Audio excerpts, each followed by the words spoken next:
मेरे प्यारे दोस्तों, आप लोग का स्वागत है मेरे प्यारे से चैनल माँ भवानी लोक संगीत पर। मैं बहुत प्यारा सा एक सुरचित देवी भजन गीत लेकर आप लोग के बीच में आई हूँ। अगर मेरा ये भजन आप लोग को अच्छा लगता है तो मेरे कमेंट बॉक्स में जाके जय माता दी लिखना ना भूलें। नए हैं तो चैनल को सब्सक्राइब जरूर करें।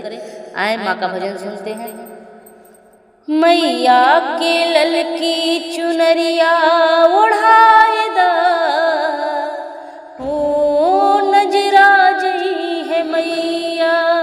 मैया के ललकी चुनरिया ओढ़ाए दा, ओ नजरा जई है मैया। नजरा जई है मैया, नजरा जई है मैया। नजरा जई है मैया, नजरा जई है मैया। मैया के चुनरी ओढ़ाए दा, ओ नजरा जई है मैया। मैया के मथवा पे टीका जे सोहे, मैया के मथवा पे टिकवा जे सोहे। अरे अखिया में गजरा लगाए दा, ओ नजरा जई है मैया। अखिया में गजरा लगाए दा, ओ नजरा जई है मैया। अरे मैया की ललकी चुनरिया ओढ़ाए दा, ओ नजरा जई है मैया।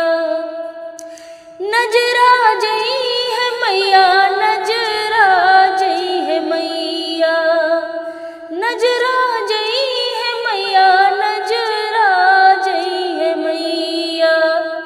अरे मैया की चुनरी ओढ़ाए दा, ओ नजरा जई है मैया।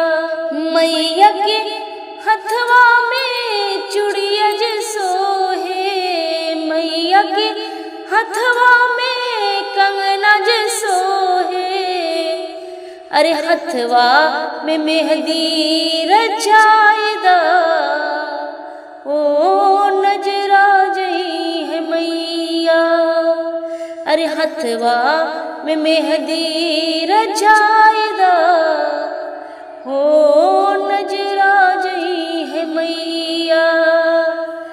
मैया की ललकी चुनरिया ओढ़ाए दा, ओ नजरा जई है मैया। नजरा जई है मैया, नजरा जई है मैया।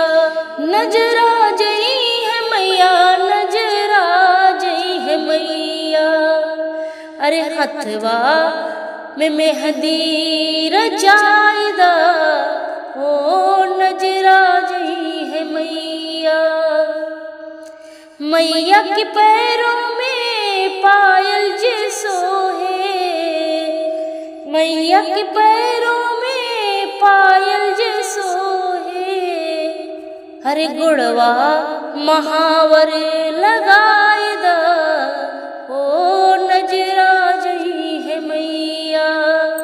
अरे चरनिया महावर लगाए दा, ओ नजरा जई है मैया।